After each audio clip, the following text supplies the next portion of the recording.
Hello, everyone. Hi. Hello, everyone. Hi. Hello.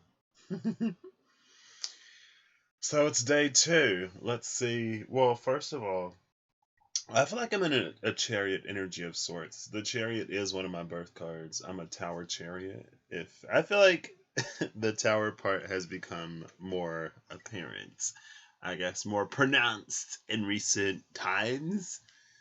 As too has the chariot. And one of the things that I've noticed, or one of the things that I feel, is that like I'm not afraid of being hurt anymore.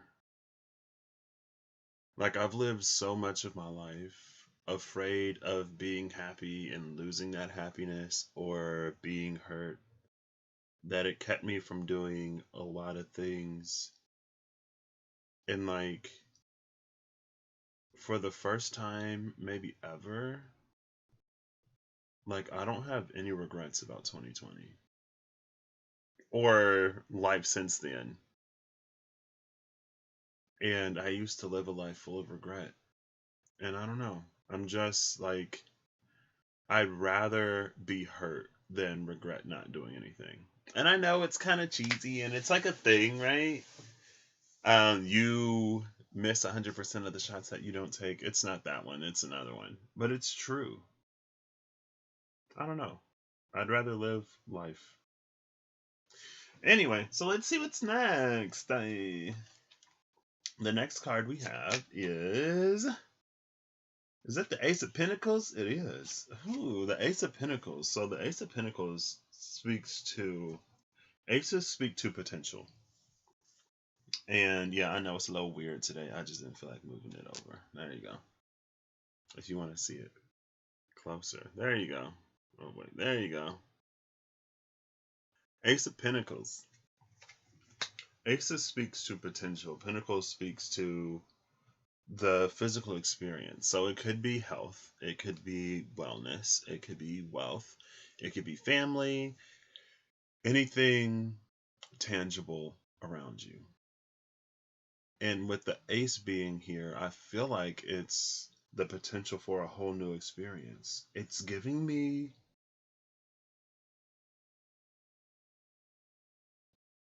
a fruit vibe, like the forbidden fruit in the Garden of Eden. But it's like there's a fruit that damns and then a fruit that redeems. But Adam and Eve got kicked out of Eden after they ate the first one, after Adam ate the first one. Because everything was fine when Eve ate the fruit. But when Adam ate the fruit, that's when things went down. Because Adam was told that he wasn't supposed to. Eve, not so much. Right? Because that was before she even existed. Um, and what he told her not to eat it, or he told her that they can't, that they're not to eat from that, but she ate from it and nothing happened. And then that's when curiosity, I guess, took over. He was like, well, if she can eat it and nothing happened, then I can eat it and nothing happened. But that was not the case because he was told. But anyway, it's a fruit that redeems. And there were two trees in there, right? The tree of life and the tree of the knowledge of good and evil. And it's the knowledge of good and evil that got them, that saw them lose their place in Eden.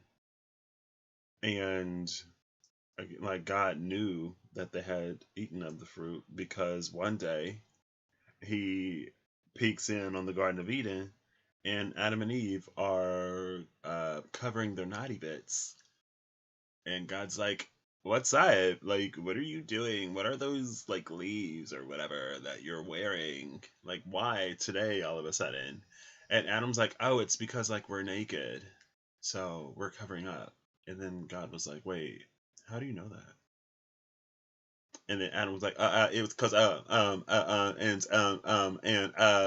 I've been watching a lot of Tony Talks. And it's like, okay, all right, I see you. Get out. Um, but there's this thing, and it's in the Bible. It's like at the age of 12 or the age, I think it's the age of 12, like you're responsible. Basically, once you know better, you're responsible for it. And there is a certain amount of time when we're still growing and developing where we don't really know right from wrong, but we always have a moral compass, right? That's why even like your pet, when they do something that they shouldn't do, and you're like, "Hey, what do you have?" or "What did you do?" and they like start acting real guilty. Children do it, grown people do it. Well, when you get older, you hide. Everybody hides it. Even pets hide it. So, but anyway, with this Ace of Pentacles, it feels like something that redeems. And I don't know if it's being accepted or offered. It feels like both. And I don't know. Well, I guess with the Chariot behind this one, the Chariot is often about light and dark influences working together. It's a compatible duality. It's like an unpolarized duality, essentially. And it's like a duality where there's no tension in the poles, right? There's light and there's dark, but one isn't trying to fight and overcome the other.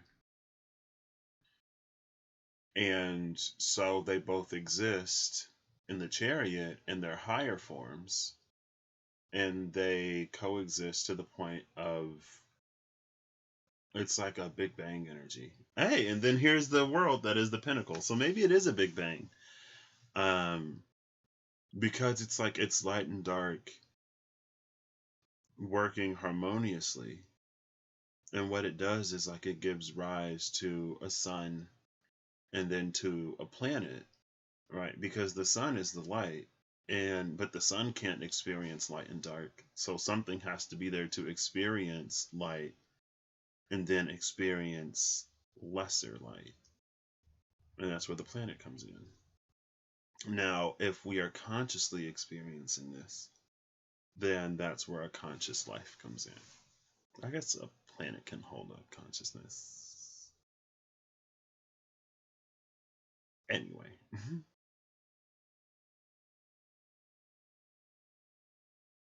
And it's like it's this non competitive. It's like if it were a couple, they would encourage each other, they would motivate each other to do better. But they're not like tearing each other down or picking each other apart in doing it. And seeing the other person do well motivates you to do well, not because you're trying to compete with them, but because it's like pride in being connected to someone of that magnitude of power. And it makes you want to also, I don't know, just be the best that you can be.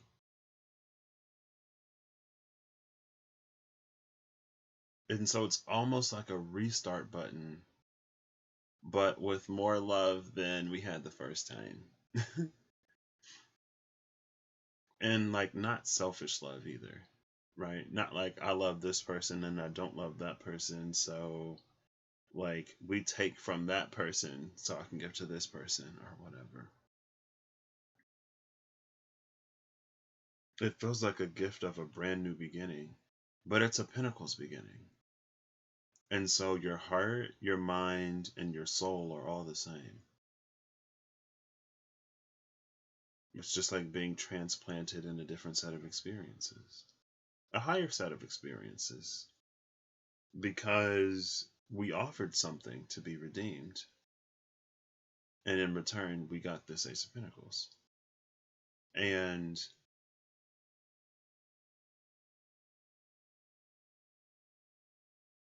I feel like that redemption comes through the space of knowing.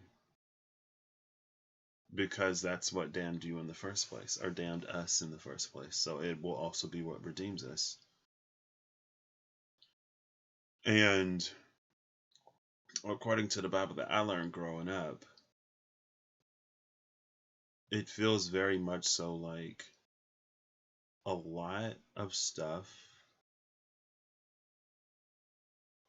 not that it necessarily had to happen, but the opportunity was there for it to happen, right? Because it's like God created us because he wanted to be worshiped and praised and adored, but he wanted us to choose him. He didn't want to force himself upon our hearts, because then it's like, okay, well, I have a whole host of angels up here who tell me constantly how great I am. I want someone with some choice who could choose otherwise to still choose me. And so in doing that, it's like it allows for lesser influences to be present. Because if they weren't, there would be no choice.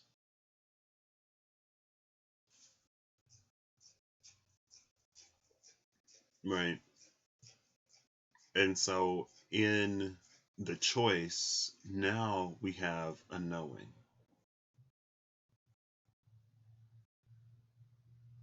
But it's like a selective knowing. And earth is also the final element. So it's the final and most dense. And it's almost like you get water and fire. So a fluid fire is like a magma, and then the air cools it. And when air cools magma, and after it like breaks apart and stuff, it becomes very, very fertile earth. And so the Ace of Pentacles, Ace of Swords, Ace of Cups, Ace of Wands are already there behind the Ace of Pentacles for there to be an Ace of Pentacles. And for an ace of this magnitude, it's like there is a Emperor, Empress of Cups, Emperor, Empress of Swords, Emperor, Empress of Wands. And typically the Emperor and the Empress are all suits, but it's like an energy beyond a king or a queen of cups and wands and swords. But it's, I don't know. And it's like one was taken, the other received. We took the knowledge, but we received this after we're redeemed. And this isn't, I mean, I guess it is. It's redemption through whatever way we align our own hearts and souls and minds closer to universal love energy. And after, I think it was Angel G came on, whenever Angel G came on. Was that yesterday? No, that was the day before. After that, it reminded me, I started thinking of like what blasphemy actually is, or what using the Lord's name in vain is. And it's very much like a Westboro Baptist Church type of energy, where there are people who will use the name of the Lord to damn other people and to spew hatred and to cause division. And if God is love and you use his name, you use his presence in a context that is devoid of love, then is that not some kind of blasphemy, or is that not some kind of like use of his name in vain? It's using his name outside of the context that it is. You can't use him or invoke him out of hatred or spite or bigotry or indifference to someone. And you could say, yeah, I love you, so I'm gonna make you feel like absolute trash because I'm trying to save your soul. But I mean, I'm pretty sure like Jesus came to let some folks like y'all know that you don't save anyone, you save people through love, which is what God is. So that kind of sort of makes sense. Anyway, like whenever I hear anybody, like it's never really registered to me ever. And like on campus, there'd be these campus preachers who would just be like, "You're going to hell, and you're going to hell," and just screaming. And there would be other people there arguing with them. I'm like, I'm not gonna sit here and waste my breath. Also, I'm trying to get to class. That's the only reason why I'm not in my room right now, anyway. Or like, why I'm not at the bar, just like enjoying those half price appetizers. I miss half price appetizers so much. Those were some fun times. I ate too much on several occasions. And then trying to put liquid in my stomach after that, just, I was filled to the brim. Anyway, that to me, I don't know, it's just like there has to be some kind of blasphemy in there somewhere. Because he's nowhere in that. God is nowhere in anyone bashing and belittling and damning and demeaning someone else.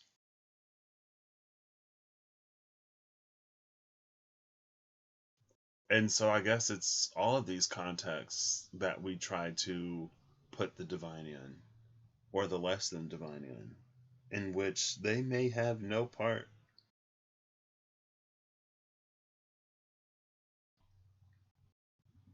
And that's where the knowing is supposed to set us straight, or supposed to set us right. I think somewhere in there lies the redemption too.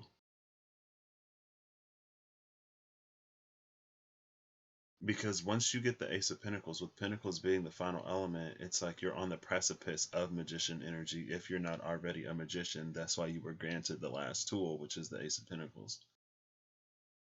And so it's all about knowing how things work, and it's all about a proper correlation of effects to produce the desired result. And there's a temperance energy behind the magician, but it feels like temperance is an evolved magician, or it's a magician further, because the magician is learning, the magician is the experimenter.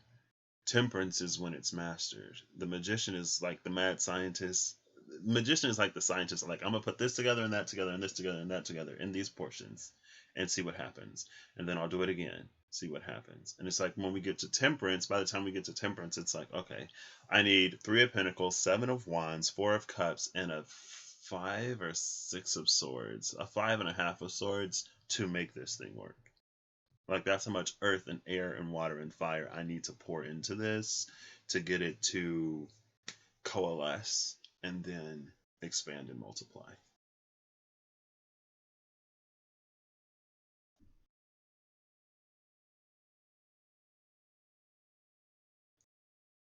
And so I guess that's when a little bit of energetic, emotional, mental, physical, healthy boundaries, that's where they start to teach us as well. And also, it takes me back to the serenity prayer with the things that we can change, the things that we can't change, and accepting the things that we can't, having the strength to change the things that we can, and knowing the difference. But there's a difference between knowing and belief.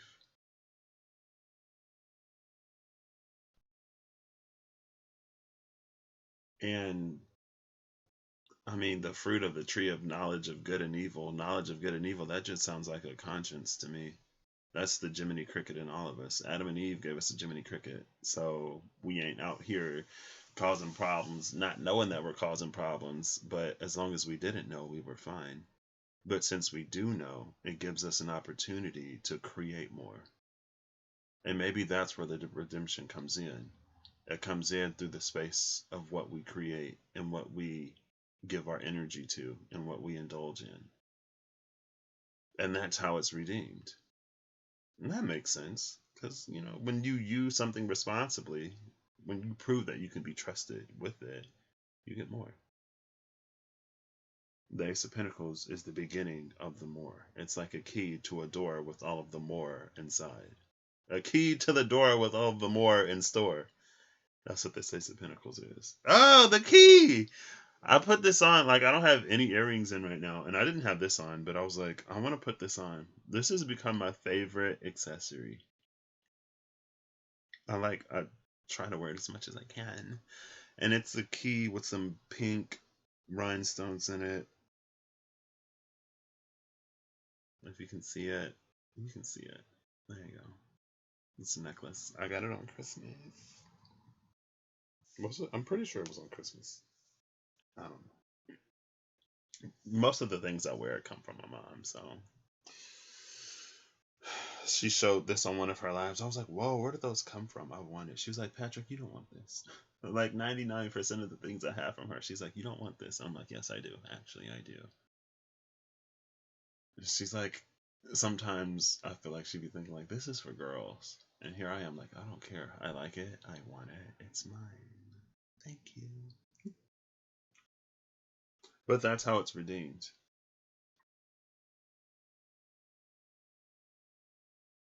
But that makes sense. Sometimes I feel like with some things are so, and this is where earth fits into the whole cosmic picture of earth, air, water, and fire.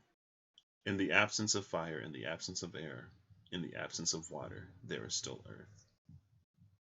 So it's like you don't necessarily have to have the mental facilities, this depth of spiritual connection, or just like, I don't want to say grander knowing to see, because the earth plays it out for us. And sometimes it's like, and even when I got into the meditation class, although there was a lot of like spirituality involved in my own personal practice before I went to the meditation class, it's like everything in the meditation class, like the having the words to put to it, having someone explain and teach it, I had already experienced that on my own. Now I was like, oh, I have a word to put to this feeling. And it was intense. It wasn't easy. I mean, it was when I began to face all of the things that really, it was when I was starving in my apartment. I guess I was kind of living a monk-ish life. So, but still, I digress. It's like sometimes the more I get into spirituality or when I hear certain things, it's like, okay, but like we don't need a spiritual connection to see this. Like this is real life. And spirituality is real life. But the point is that it's just like,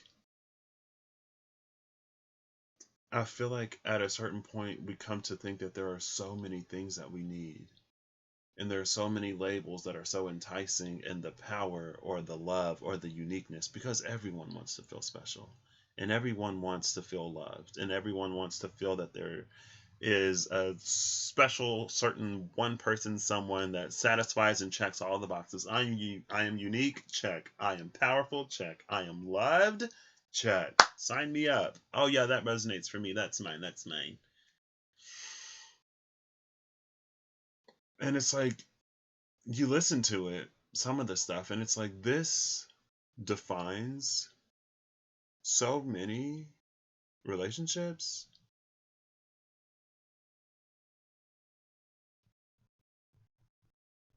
Like, what necessarily separates this from anything else? And the answer is always you. You make all the difference in the world.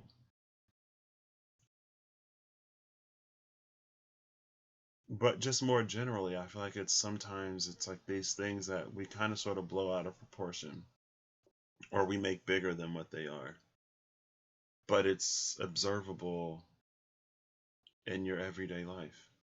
Now, some of the things you may not see if there are things within yourself that you don't yet see, or if there are things that you aren't yet willing to face, then it may be more difficult.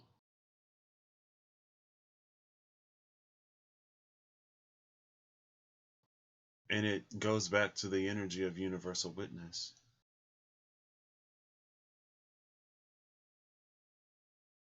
And universal witness is self, but is separate from self. And the only separation from self is because we don't know it, because we aren't it. It's like how, let's say you are super into sports, but you're also super into musicals, right? So you're Troy Bolton. Let's say you're Troy Bolton from High School Musical. But when you're on the field, when you're in public, your only sports. Like no one knows that you're into singing and musicals and anything like that. Maybe you didn't even know, because maybe he didn't even know anyway. And so you, like, there is a you who is both sport. Ugh, I just bit my tongue a little bit. I can't wait until Mercury is out of this post retrograde shadow. Because I feel like when we had them water retrogrades past 2 years, my tongue wasn't just like twisting itself up like this. Maybe it's because it's in an air sign now. I'm gonna actually struggle to talk even more. I'm always tripping over my words anyway. Anyway, let's say that there's a you that is both sports and musicals, right? But since you're only sports, it's like you're a fraction of yourself. And so it is a you, but it's separate from you because it's not the full you. It's a fragment of you. And there is a way to convert fragments into fractals. And the difference is, it's like instead of being like, oh, I'm 100% sports and 0% anything that isn't sports, it's like you could be a good like 85.5% sports and then like 12.27% music and then 3% something else. And then, you can be primarily this, but still hold and maintain attributes of the other. And so the self in that way, it's 100% everything all the time. And so in some ways, is it unattainable? Kinda. But not, because life gives us an opportunity to flow. And so the part of you that sits separate from time, space, reality, and experience, can afford to be everything all at once. But when we're put in a context of time and space and reality and experience, that it encourages more of certain aspects of us. And that's the difference between the essence and the souls, the fire and the water. For me, whenever I do like, oh, this is the 10 of essences versus this is the 10 of souls. Because souls is always 100% everything all the time. Essences is how that's filtered into this experience and how it takes the form and shape of whatever vessel we find ourselves in. Fire, it defines a vessel because it doesn't take a specific shape, but it can be maintained within a certain bounds.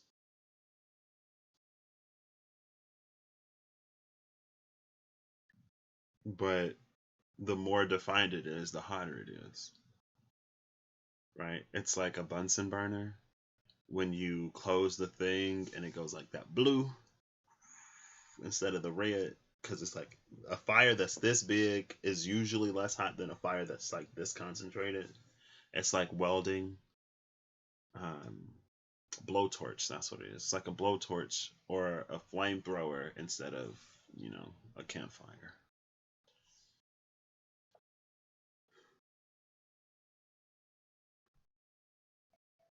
And so this is basically Pinocchio. We're redeemed through listening to Jiminy Cricket. Jiminy Cricket teaches us how to be a real boy.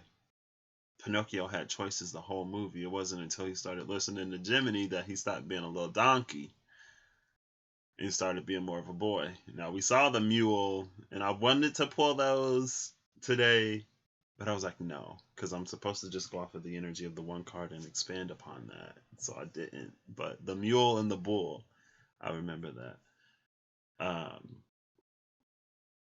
It's basically Pinocchio. And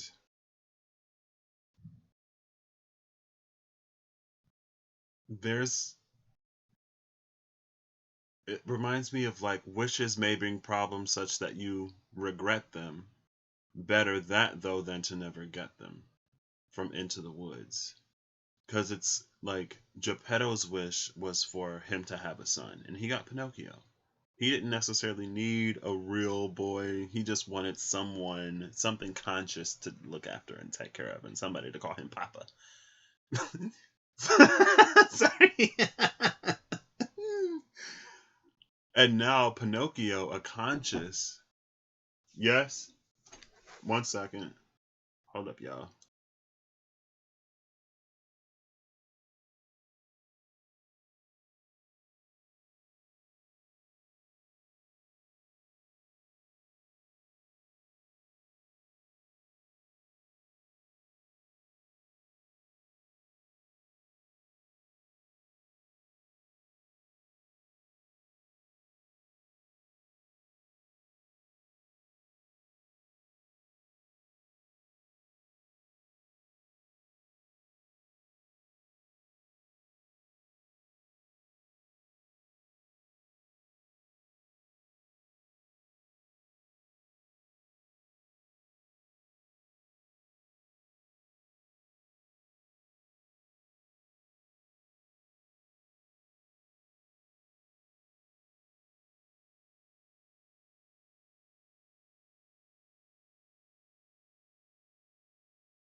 Okay, I'm back.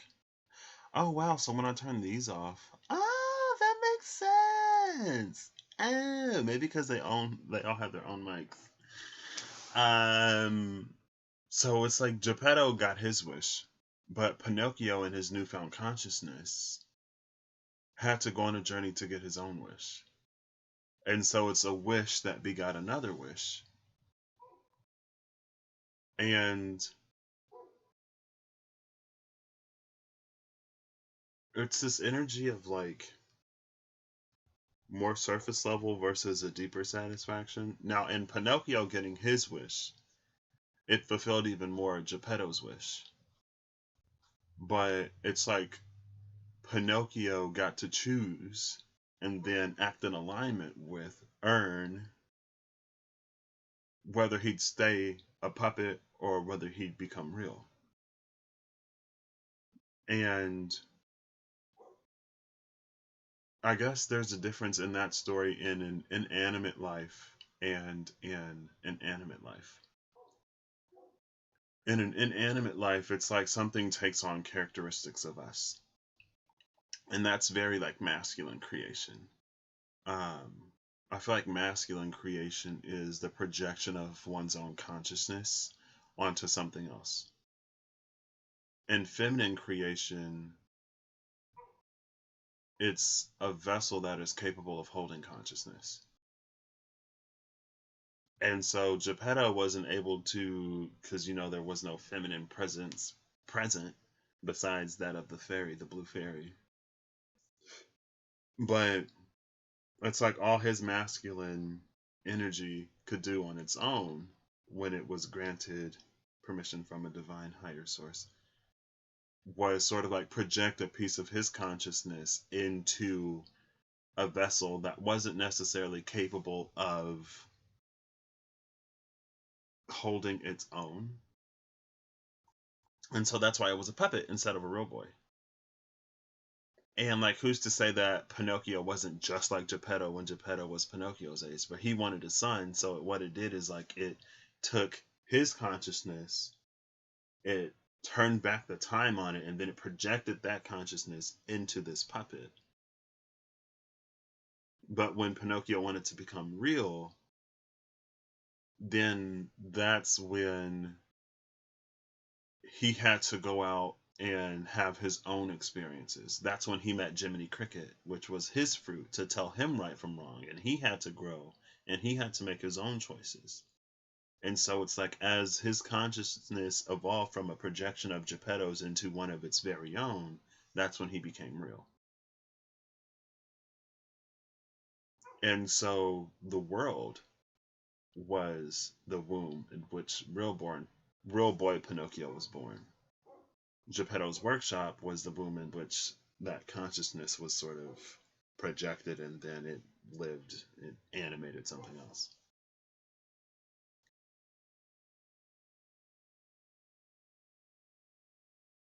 And I think that's also a part of the redemption. Because a lot of times on a lot of things, it's like we project and project and project. And for me, this is where the oneness and the manifestation that I tend to come across, and maybe I come across, and I do believe I come across what I come across because it gets me to think on how it actually resonates for me personally. And so for me personally, that's what I see a lot of other people talking about whenever they talk about a lot of different forms of spirituality. Especially like, with oneness, like heal yourself, don't focus on the world, like everything happening outside of you is an illusion, none of that is real. You are the only thing that is real, only what is within you is real. And I mean, no surprise, I guess, because masculine energy is so rampant now, but it just feels like a hyper masculinized form of consciousness, a hyper masculinized form of creation. Because what it does is it projects one's own consciousness out into the world instead of integrating that feminine aspect also, that allows it to take on a shape and a form of its own. And you can't, I don't want to say you can't, but it'd probably be very difficult to create a world or reality with purely masculine influence. And I think that's where oneness can be a little, not dangerous, but kind of misleading. Because I feel like it really does get people to think, oh, as long as I project hard enough what I want out into the world, then my entire reality will be all me. And it's like, that's not the case. Reality is by default a shared space. So it has to be capable of intermingling with other projected consciousnesses.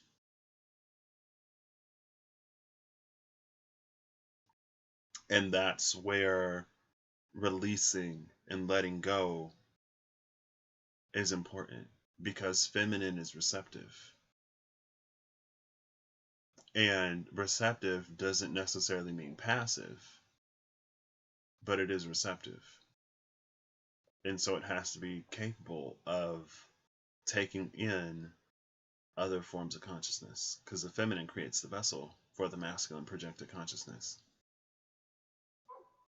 But then that becomes its own, that consciously energized vessel then becomes capable of holding a soul. And that may be why it's like for a certain period of time, it's like, a child is mostly what you put into it. Mostly what you put into it. But then at a certain point, it's like its innate, unique soul characteristics become more and more and more pronounced. And eventually it becomes more of its own soul rather than a vessel of projected consciousness from their parents. But it's not like we're necessarily creating souls out there. But we are creating, when you're talking about building a reality, you're creating a living thing that other souls are capable of interacting with. So instead of like taking on, I guess it takes on a piece of those souls. A lot of things take on a piece of us, right? I poured my heart and soul into this. So in some ways, yeah, it has to be capable of taking on, interfacing with, basically. I really want to know what card is under this one, but that's for tomorrow. And I think that's what this is. And that's why the Chariot is behind this. And that's why this Chariot in particular is behind this. Girl! That's why this Chariot in particular is behind this. There's only one horse. She's not holding the reins. Her hands up in the air saying, "Hey, yo, gotta let go," or whatever, because there's nothing to drive.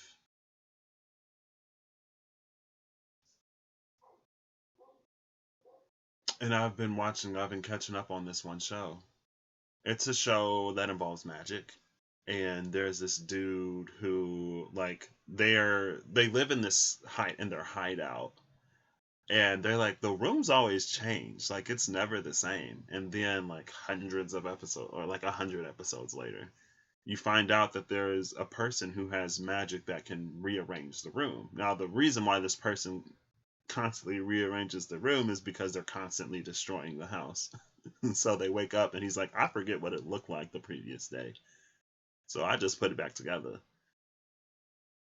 But there was one point where, like, they all make it back to their base after going on a journey, and they're like, okay, now turn it back into a base, please, because it turned it into some, like, mobile fortress type thing, right? And it was time to be stationary again. And he's like, I forgot what it looked like. And then everybody else was like, oh, I forgot what it looked like too. And it changed all the time, so how could we remember? And he was like, well, it changed all the time because y'all kept destroying stuff, and I forgot what it looked like every time. So that's why it was different every day. But then someone was like, I have an idea. Why don't we all just write, like, what we want for this base to look like, for our hideout to look like, and then he can just make it what we all want. Now, there were a lot of different things that a lot of different people wanted, so it took him the whole episode just to get all of their wishes into one space. Now, of course, some people wished for some things that other people didn't want, but it had a lot of the features that they did want. And it was like the thing that they were most concerned about, they got. The things that, like, were inconvenient or that they weren't really, like, worried about, that's where someone else's desire overrode, like, their indifference or their, like, uncomfortability in that space.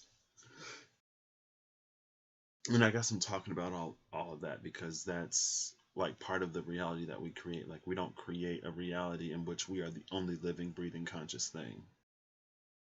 And to treat it as if that's the case, I don't know how effective that is.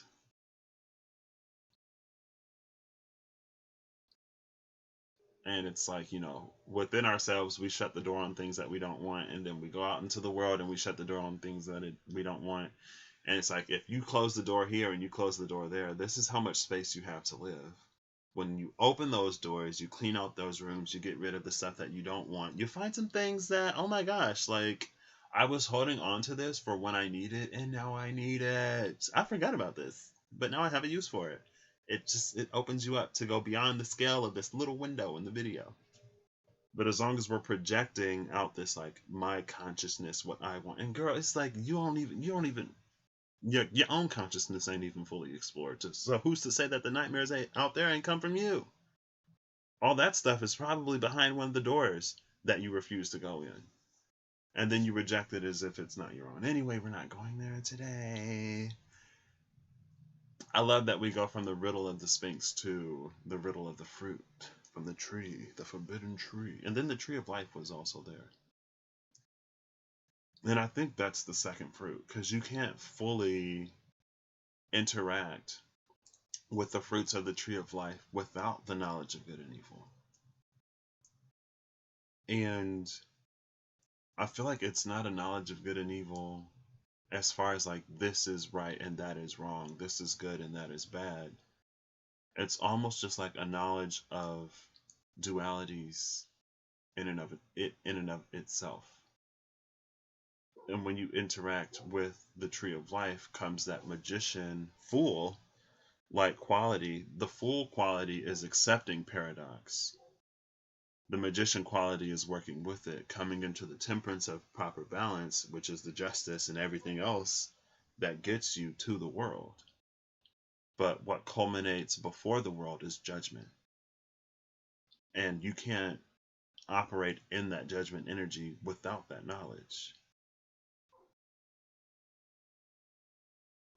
And it's like Adam and Eve were ejected from Eden to have their own Pinocchio adventures where they become a real Adam and Eve instead of a made from the earth Adam and Eve,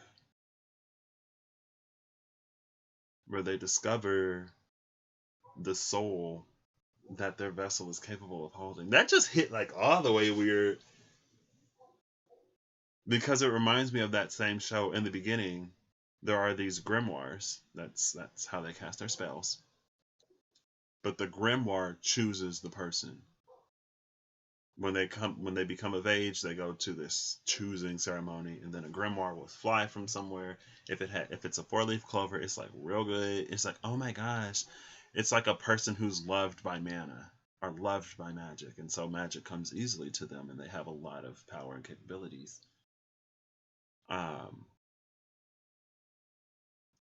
And so it's almost like it's not like that, but it's like that's the journey of us getting closer to the self, where we hold more and more and more of our truest nature, soul within us.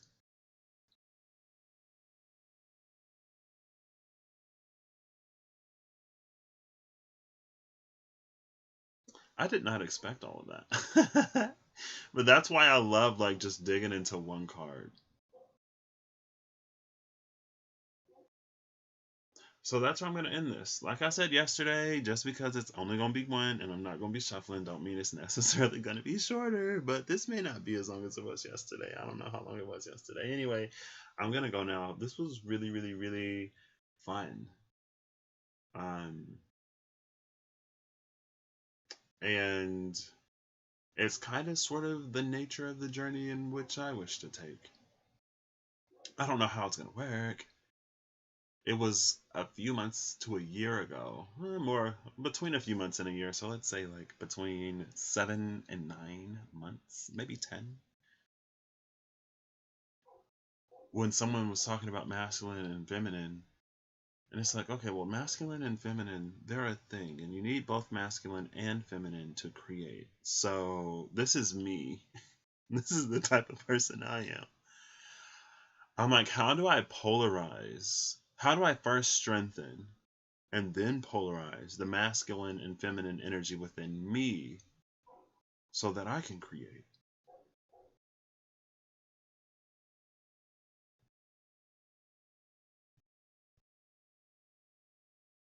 That's the type of person I am. And I didn't know how, but I was just like, so I guess I'll just start by like kind of visualizing it apart. But I'm always me.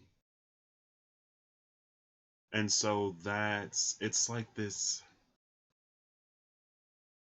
it's something that you can only do because the world is what it is. It's something that you can only do because the spiritual is separate from the mental, is separate from the emotional, is separate from the physical. Where it's like physically, I can be one person. Emotionally, I can be one.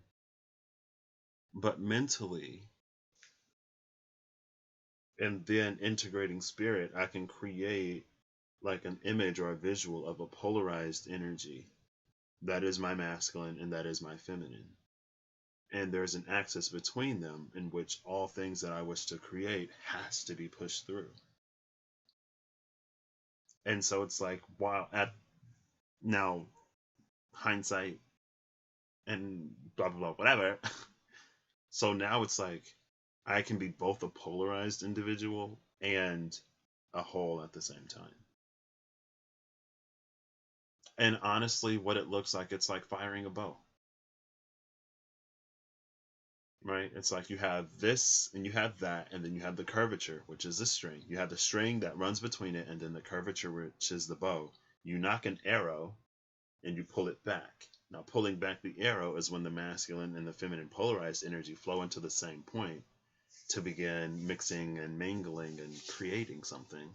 And then you release it and you fire it, and it fires out of the self and into the world, in which it blossoms. But again, it has to be capable of interacting with other consciousness and taking other consciousnesses and interfacing with other souls as well in order for it to become an actual reality. Otherwise, it's a twisted, fragmented projection of you that you live in which there are monsters, probably because there are probably things that you're not facing within yourself, but you will call them and see them as if they are not you.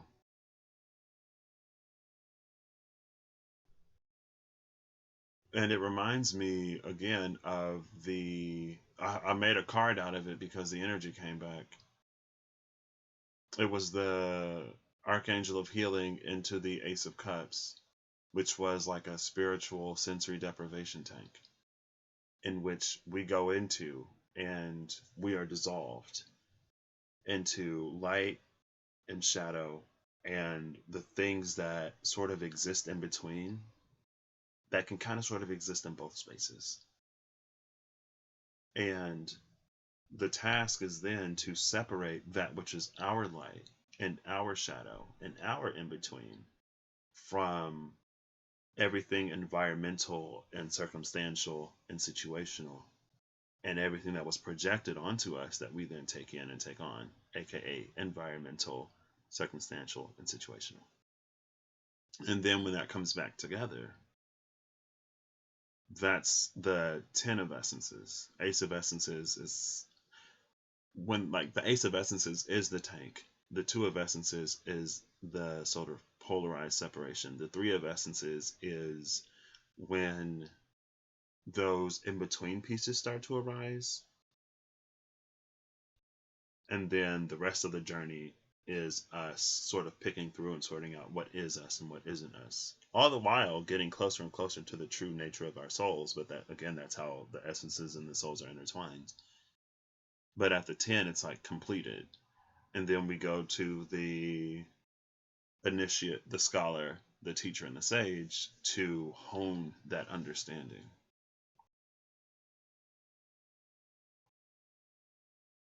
And again, all of that precedes Earth, precedes any kind of mastery over Earth, because we're always living in it. And it's always sort of playing back things as well. So, anyway, that's where I'm going to end this. I hope y'all have a good whatever whenever you see this, and I hope you're acting in alignment to make it even better, because for those folks who do things typically, I don't want to say that they're better, because you can hit a rough patch. But I mean, the rough patches that I've hit since I've started handling and addressing things, they've been better because they've led to better. Because I'm like, now I'm addressing it instead of going, ew, that's dark, or that's uncomfortable, or I don't want to see that, so I'm going to run away. I'm going to self-medicate so I don't have to experience this. And that used to be me.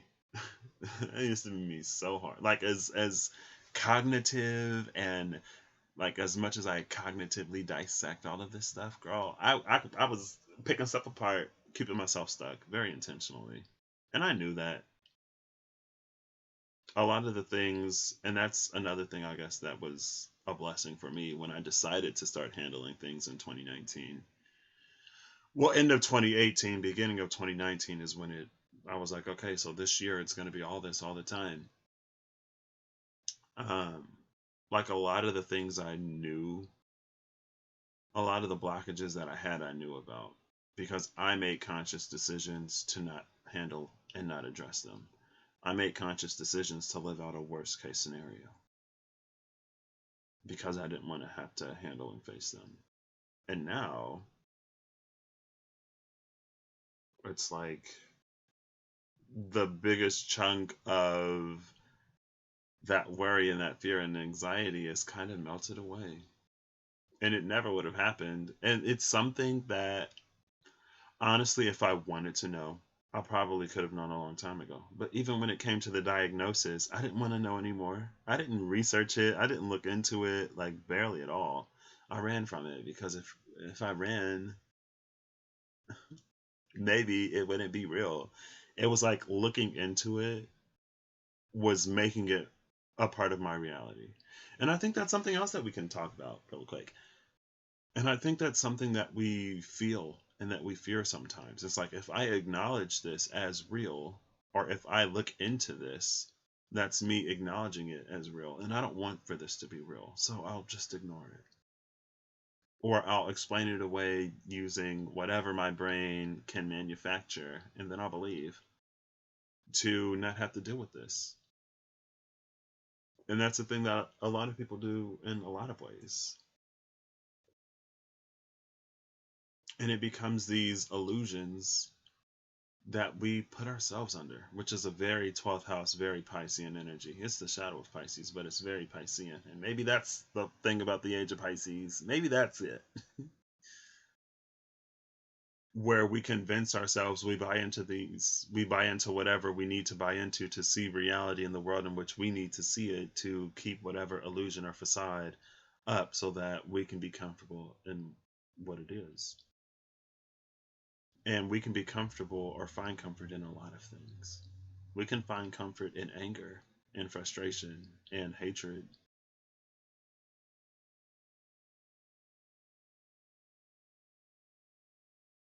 So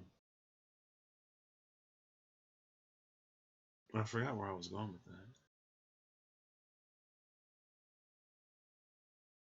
There's a bird outside that sounds like a cricket.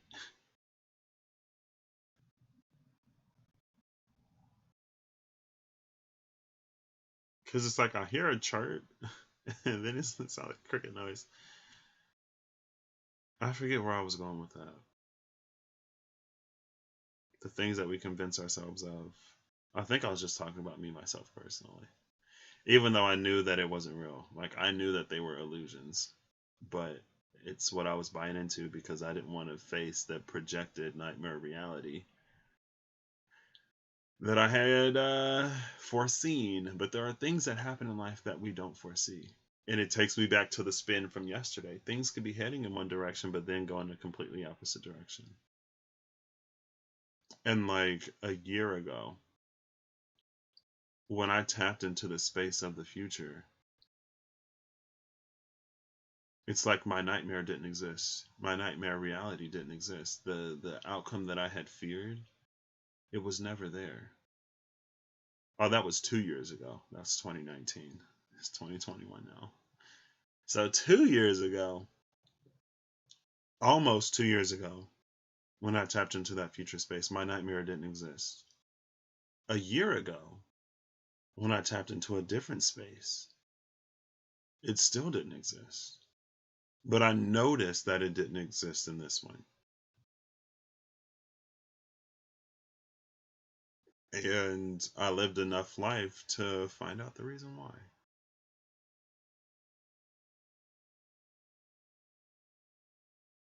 And it's not anything that I necessarily foresaw, but there are things that I hold in belief. And it's not for me to know how or when or why they will come to pass.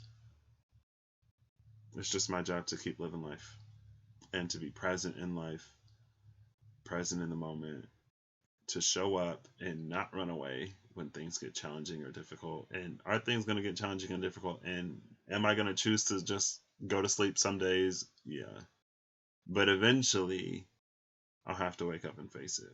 2 days seems to be my thing now. And it's like actually 2 days. 2 days seems to be my limit now. Because I guess if I hold anything for longer than 2 days, then it's like it becomes a thing. And I'm not trying to make any habits. Also, speaking of habits, today is the 51st day, I believe, since I started taking eye drops. Because it was 42. 6 times 7 is 42. It was 42 days of eye drops for my left eye. And I'm completing the second set of 42 days for my right eye. There were 7 days that didn't overlap, so 7 plus 42 is 49, plus the 2 days I had to take eye drops before the surgery, which is 51. Today's my last day of taking eye drops, so I'm excited to officially have that chapter of my life closed before I head into the addition to that chapter or that reference back to that chapter 2 months from now, or a month and a half from now, because I have to have a follow-up procedure. They were like, it seems like the cataract was on like they said something about a capsule or the back of your eye, but we're not going to have the full surgery. So all you got to do is come back and we'll laser it out real quick and you'll be done. I was like, oh, okay, word. Cool. Cute. Thanks. And they're like, we don't want to do it now because we want to let the high heal. Let the high heal. We want to let the high heal. We want to let the eye heal from the surgery more before we do it. I was like, okay, cute work, thanks. And it's like 2 days before my brother's birthday, and I plan on working by then or being somewhere by then, so I'll have a reason to come back home and be here for his birthday. So cute work, thanks, bye. All right, so that's what I got. I hope y'all are acting in alignment to make the set of possibilities that you wish to experience your reality. Bye. That was fun. I enjoyed this today.